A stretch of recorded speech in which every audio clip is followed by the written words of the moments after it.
Hello students, welcome to theory of abrogation. मेरा नाम है काशिफ खान और आज इस वीडियो में मैं आपके साथ डिस्कस करूंगा 1 फरवरी से लेकर 15 फरवरी तक की सारी लीगल अपडेट्स को। ये अपडेट्स आपके कम्पिटिटिव एग्जाम जैसे कि जुडिशरी, एपीओ और क्लैट के लिए काफ़ी ज़्यादा इंपॉर्टेंट है। वीडियो में आगे बढ़ने से पहले मैं आपको बताना चाहूँगा कि अगर आप किसी भी स्टेट की जुडिशियल सर्विस एग्जामिनेशन की तैयारी कर रहे हैं तो थ्योरी ऑफ एब्रोगेशन आपके लिए बेस्ट प्लेटफॉर्म है। अब आप कर सकते हैं घर बैठे अपने एग्ज़ाम की तैयारी हमारे मेंबरशिप प्लान के साथ। यहाँ आपको मिलता है live lecture, mock test series और आपके डाउट को क्लियर करने के लिए 1-to-1 मेंटोर। फर्दर अपडेट्स के लिए आप हमारी वेबसाइट को विजिट कर सकते हैं जो कि है www.theoryofabrogationcom या फिर स्क्रीन पर दिए गए व्हाट्सएप नंबर के थ्रू हमसे कांटेक्ट कर सकते हैं। चलिए अब वीडियो को शुरू करते हैं। जो पहली अपडेट है वो हिमाचल प्रदेश में ज़मीन के ट्रांसफ़र से रिलेटेड है।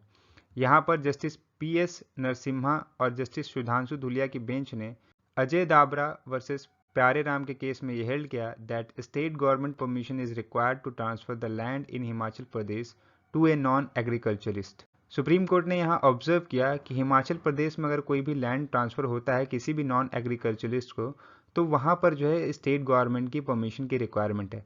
ये condition section 118 of Himachal Pradesh tenancy and land reform act में भी दी गई है। वहाँ पे ये कहा गया है कि जो एग्रीकल्चरल लैंड होगा वो एक एग्रीकल्चरिस्ट को ही ट्रांसफ़र किया जाएगा। अगर किसी नॉन एग्रीकल्चरिस्ट को ट्रांसफ़र किया जाता है तो वहाँ पर जो है स्टेट गवर्नमेंट की परमिशन रिक्वायर्ड है। इसका मेन पर्पस ये है कि जो भी स्मॉल एग्रीकल्चरिस्ट होते हैं, जो एक स्मॉल होल्डिंग रखते हैं, मतलब एक छोटा सा पोर्शन रखते हैं ज़मीन का, उनके इंटरेस्ट को सेव करने के लिए और ये चेक करने के लिए कि क्या एग्रीकल्चर जो लैंड है उसका बहुत ज़्यादा कन्वर्जन तो नहीं हो रहा है नॉन एग्रीकल्चरल में, या उसको नॉन एग्रीकल्चरल पर्पस के लिए तो यूज़ नहीं किया जा रहा। तो इन सब चीज़ों को चेक करने के लिए जो है ये डिसीजन सुप्रीम कोर्ट ने दिया। स्टूडेंट्स, अगली अपडेट जो है वो हाई कोर्ट के जो रिट जुडिक्शन है अंडर आर्टिकल 226 उससे रिलेटेड है। यहाँ जस्टिस एस रविंद्र भट्ट और जस्टिस दीपांकर दत्ता की बेंच ने Godrej Sara Lee limited versus excise and taxation officer cum assessing authority के केस में यह हेल्ड किया that writ petition under article 226 should not be dismiss on the ground of alternative remedy when only question of law are raised. इस case में court ने ये कहा कि अगर एक रीट पिटीशन फाइल होती है हाई कोर्ट में, तो हाई कोर्ट सिर्फ इस ग्राउंड पे उस रीट पिटीशन को नहीं खारिज करेगी कि एक अदर रेमेडी किसी अदर लॉ में अवेलेबल है। अगर कोर्ट को ये लगता है कि वहाँ पे एक क्वेश्चन ऑफ लॉ इन्वॉल्व है, तो हाई कोर्ट की ये ड्यूटी है कि वो उस रीट को एंटरटेन करे और उसके बाद उसमें अपना प्रॉपर डिसीजन दे। स्टूडेंट्स, ये नेक्स्ट अपडेट जो है वो मैट्रिमोनियल केस से रिलेटेड है। यहाँ जस्टिस संजीव खन्ना और जस्टिस एम सुंदरेश की बेंच ने Rangappa Jaur versus state of Karnataka के केस में ये हेल्ड किया that if the parties have settled their matrimonial dispute amicably, criminal proceeding between them can be quashed. Supreme court ने इस केस में कहा कि अगर पार्टी अपना मैट्रिमोनियल डिस्प्यूट सेटल कर लेती है तो वहाँ पे उनके बीच में जो क्रिमिनल प्रोसीडिंग है उसको भी ख़त्म किया जा सकता है। इस केस में वाइफ ने अपने हस्बैंड के खिलाफ एफआईआर लॉन्च कराई थी under section 498 A, 427, 504 and 506 of IPC. बाद में उनके बीच में वो डिस्प्यूट जो है वो सेटल हो गया और उन्होंने म्यूचुअली कंसेंट से डिवोर्स ले लिया एक दूसरे से। तो कोर्ट ने यहाँ पे कहा कि जो एफआईआर उन्होंने की है उस एफआईआर को भी क्वैश किया जा सकता है, मतलब कि ख़त्म किया जा सकता है। जो नेक्स्ट अपडेट है हमारे पास वो है पैसिव इथोनेशिया से रिलेटेड। जैसा कि आप सभी को पता है कि 2018 में common cause versus union of India के केस में पैसिव इथोनेशिया को अलाउ किया गया था। तो यहाँ पर 5 जज बेंच, मतलब कि constitutional bench, justice K M Joseph, justice Ajay Rastogi, Aniruddha Bose, Hrishikesh Roy और सीटी रवि कुमार की बेंच ने upheld किया the legal validity of passive euthanasia and modify its rule with the objective to make the process less difficult and less time consuming। यहाँ पे बहुत सारे rules में जो चेंज किया गया है, जैसे कि पहले जो एडवांस डायरेक्टिव होती थी उसको judicial magistrate of first class से जो है काउंटर साइन करवाना होता था और उसकी एक कॉपी जो है वो अपने पास रखते थे। लेकिन अब जो है जो एडवांस डायरेक्टिव है उसको सिर्फ और सिर्फ अटेस्टेड कराना होगा नोटरी पब्लिक से या फिर किसी गेजेटेड ऑफिसर से। जो प्राइमरी मेडिकल बोर्ड बनेगा अपना ओपिनियन देने के लिए, पहले जो है वहाँ पर हेड ऑफ डिपार्टमेंट उसके बोर्ड में होता था और 3 एक्सपर्ट होते थे जिनका मेडिकल प्रोफेशन में कम से कम 20 साल का एक्सपीरियंस है। लेकिन अब जो भी फिजिशियन पेशेंट को ट्रीट कर रहा है वो उस कमेटी में होगा और 2 एक्सपर्ट की ज़रूरत होगी जिनके पास कम से कम 5 साल का एक्सपीरियंस हो। नेक्स्ट अपडेट एक अपॉइंटमेंट से रिलेटेड है। यहाँ पे सेंट्रल गवर्नमेंट ने नोटिफाई किया है एडवोकेट एल विक्टोरिया गौरी को एज ए एडिशनल जज of the Madras high court. लेकिन ये एक तरह से कंट्रोवर्सी में आ गया क्योंकि यहाँ पर 21 लॉयर जो हैं चेन्नई के, उन्होंने प्रेसिडेंट को और कोलिजियम को जो है ये लिखा है कि इनको जो बनाया गया है वो एक गलत तरीके से बनाया गया है क्योंकि ये हेट स्पीच बहुत देती हैं मुस्लिम और क्रिश्चियन जो कि माइनॉरिटी कम्युनिटी है इंडिया में, उनके अगेंस्ट। और सुप्रीम कोर्ट में भी यहाँ पर एक प्ली ली गई है, तो लॉयर के ग्रुप ने एक यहाँ पे प्ली सुप्रीम कोर्ट में डाली है जिसकी हेयरिंग होगी फ्यूचर में। नेक्स्ट अपडेट राणा अयूब के अगेंस्ट जो मनी लॉन्ड्रिंग का केस हुआ है उससे रिलेटेड है। यहाँ पर जस्टिस वी रामासुब्रमण्यन और जस्टिस जे बी प्रदीवाला की बेंच ने Rana Ayub versus directorate of enforcement के केस में हेल्ड किया that trial of a scheduled offense should take place in the special court which has taken cognizance of the offense। Supreme court ने यहाँ पे section 3 of prevention of money laundering act के तहत जो money laundering की complain है उसके बारे में कहा कि वो उस जगह पे फाइल हो सकती है जहाँ पे 6 एक्टिविटी हुई हो। 6 एक्टिविटी में एक एक्टिविटी वो भी होती है कि जहाँ पे मनी लॉन्ड्रिंग का पैसा कलेक्ट किया गया और उसको यूज़ किया गया।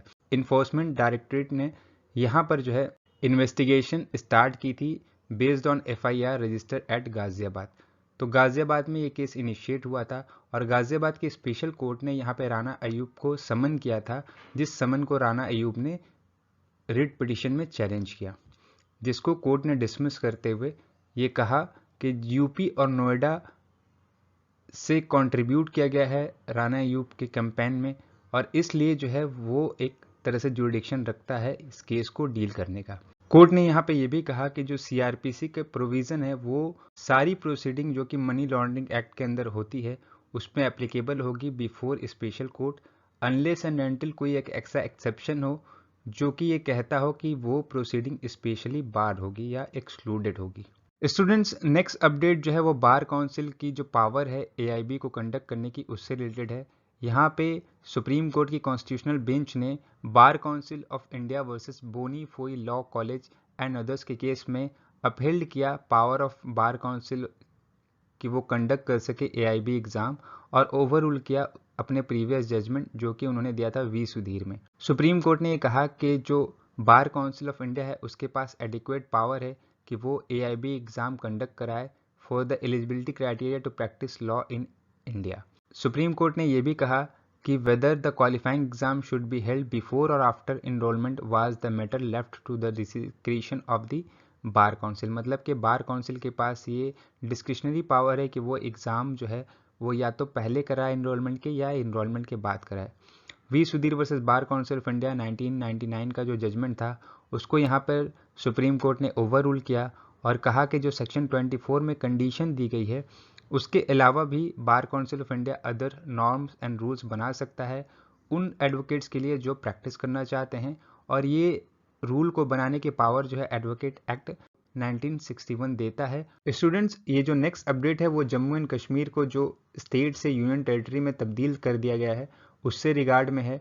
यहाँ पर जस्टिस संजय कृष्णा कौल और जस्टिस अभय एस ओका की बेंच ने Haji Abdul Khan versus union of India के केस में ये हेल्ड किया that Article 170 of the Constitution is not applicable to the legislature of the Union Territory।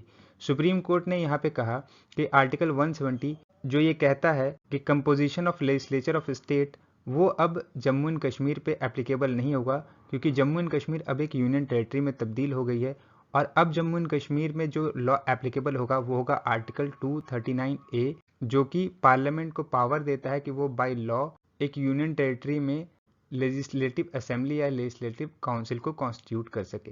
Next update जो है वो एक अपॉइंटमेंट से रिलेटेड है। यहाँ पे सुप्रीम कोर्ट की bench of justice Sanjay Krishna Kaul, justice Manoj Mishra और जस्टिस अरविंद कुमार की बेंच ने Hyderabad cricket association versus chairman cricket club and others के केस में अपॉइंट किया फॉर्मर जज L Nageswara Rao to oversee the election of Hyderabad cricket association.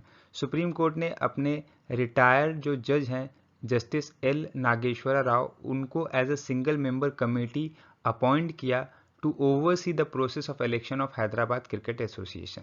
Students जो नेक्स्ट अपडेट है वो है रिव्यू पिटीशन से रिलेटेड। यहाँ पर जस्टिस वी रामासुब्रमण्यन और जस्टिस पंकज मित्तल की बेंच ने पंचम लाल पांडे वर्सेस नीरज कुमार की केस में ये हेल्ड किया that review petition is not to scrutinize the correctness of the decision.